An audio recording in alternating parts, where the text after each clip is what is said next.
L'équité, vraiment dans le lien qu'on a créé avec eux, c'est pas facile. Je savais pas à quel point j'allais être à l'aise ou pas avec les enfants et finalement, c'est ça qui est, plus fascinant.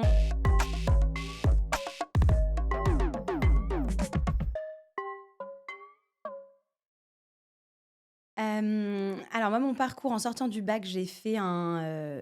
d'abord, je suis partie dans une école de tourisme, pour faire je ne sais quoi. J'étais allée au salon de l'étudiant et j'avais vu un stand qui me plaisait bien, mais j'étais un peu perdue sur ce que je voulais faire.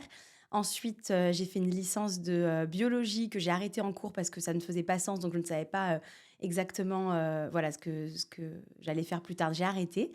et puis ensuite, je suis allée voir une coach, qui m'a aidée à savoir un petit peu ce que je voulais faire et avec toutes les questions qu'elle m'a posées, j'ai compris qu'en fait, l'enseignement était quelque chose qui pouvait me plaire et donc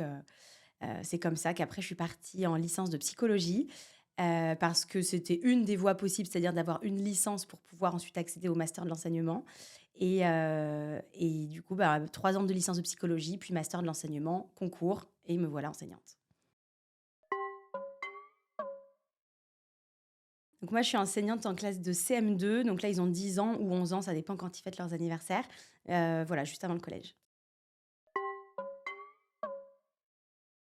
Donc moi, ce qui me plaît le plus, ça va être vraiment la relation avec les enfants. C'est vraiment le premier point. Quand j'ai voulu faire ce métier, je ne savais pas à quel point j'allais être à l'aise ou pas avec eux. Je savais que j'aimais bien, transmettre des choses, mais je ne savais pas à quel point, voilà, c'était, le lien avec eux qui allait vraiment m'épanouir dans mon métier.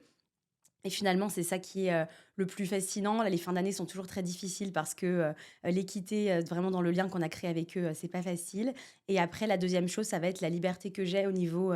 dans mon emploi du temps, comment créer mes journées, les activités qu'on va faire, dans telle matière, ce qu'on va pouvoir, faire. C'est tout moi qui le décide et ça, j'aime bien la créativité du métier. C'est vrai qu'il y a des choses qui reviennent, souvent, donc le fait, qu'on ait beaucoup de temps libre, quand on n'est pas devant élèves, donc les vacances, les week-ends, les soirs, les mercredis et c'est vrai qu'il y a une méconnaissance, en fait, de beaucoup de personnes du temps qui est passé en dehors, de l'école pour préparer, pour corriger dans les réunions d'équipe aussi et qui est un temps qui est très long. C'est vrai on est très peu d'enseignants, je pense, à savoir ce que c'est des week-ends, entiers puisqu'on a forcément des temps de préparation et de correction. Donc ça, c'est assez méconnu et c'est quelque chose que j'entends absolument, tout le temps. Après aussi l'autre cliché, c'est plutôt que comme tout le monde est passé par l'école un jour en tant qu'élève, tout le monde a quand même cette impression de connaître le fonctionnement de l'école, de savoir, ce qu'il faut faire, comment le faire. Alors que c'est pas du tout la même chose que d'avoir été élève et que d'être enseignant avec, autant d'années qui séparent, notre scolarité que le moment où voilà, on devient enseignant aujourd'hui et du coup forcément, ça lance parfois des débats sur, voilà, des points particuliers où tout le monde pense avoir la bonne réponse, alors que non, puisque c'est pas la même chose que d'être, enseignant que d'être élève.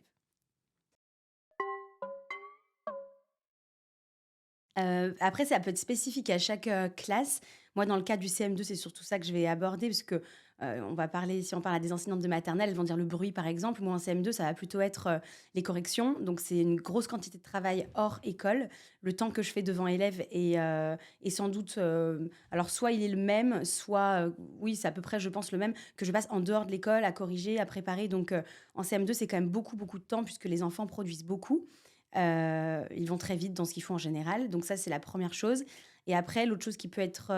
autre chose qui peut être difficile, ça peut être aussi la gestion aussi tout simplement du comportement des élèves en fin d'année, notamment des CM2 qu'il faut quand même cadrer,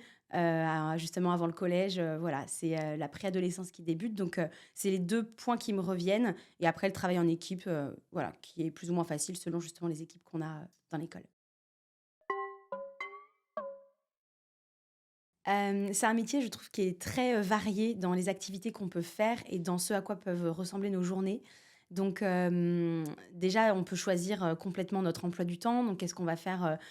sur une journée? Si on a une fibre un peu créative, on peut vraiment s'amuser avec les enfants, que ce soit alors pour l'art plastique de manière, on va dire, voilà, classique, mais aussi, que ce soit pour travailler les fractions, par exemple. On peut les travailler sous forme de jeux ou des exercices, plus basiques, mais en tout cas, choisir les exercices, choisir les jeux, choisir les modalités de travail aussi. Est-ce qu'on est en groupe? Est-ce qu'on est en classe entière? Donc en fait, on peut choisir beaucoup de choses. Le fait aussi qu'on n'est pas seulement, enfermé dans une classe, C'est vraiment, une classe plus,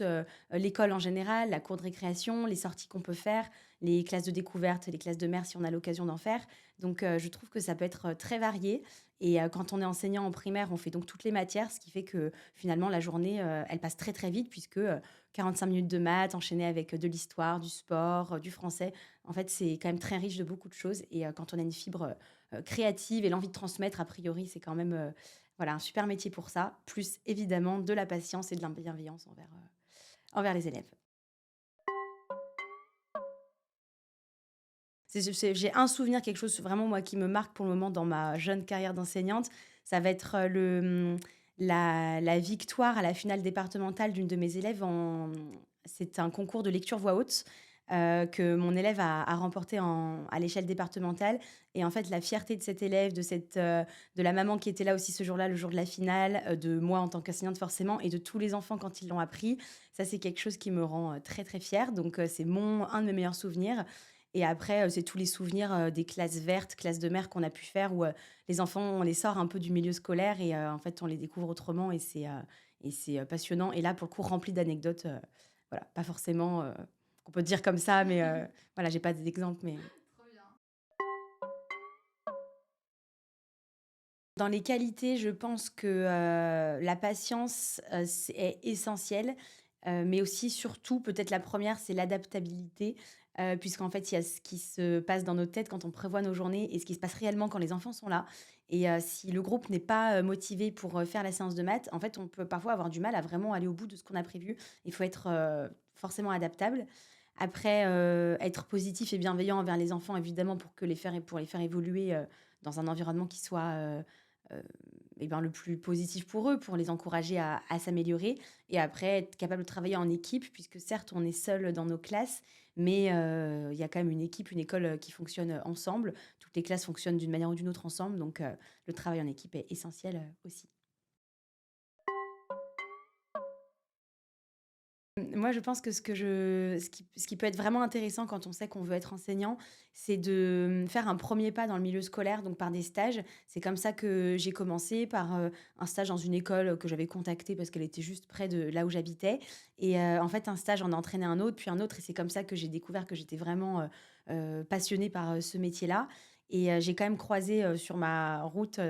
des futures enseignantes qui ont passé le concours comme moi, qui l'ont obtenu,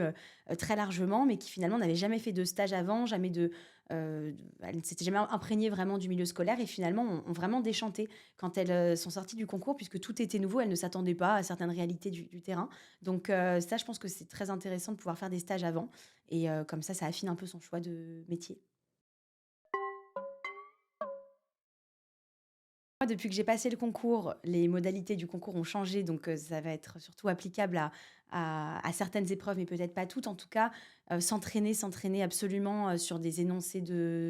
sujets des concours des années précédentes, donc des annales. C'est moi ce qui m'a le plus aidé. J'ai fait, refait, refait. Quand j'y arrivais pas, je regardais tout de suite la correction, puis ensuite le lendemain, j'essayais de faire sans la correction, mais en fait, j'ai vraiment, épluché tout ce qu'on pouvait de toutes les annales et puis après regarder les programmes scolaires évidemment, mais les programmes scolaires ne font pas sens sans être allé voir un peu sur le terrain ce que ça donne. Donc, lier à la fois le très théorique et le pratique avec, si on a l'occasion de faire des stages, de pouvoir poser beaucoup de questions aux directeurs, aux chefs d'établissement et puis aux enseignants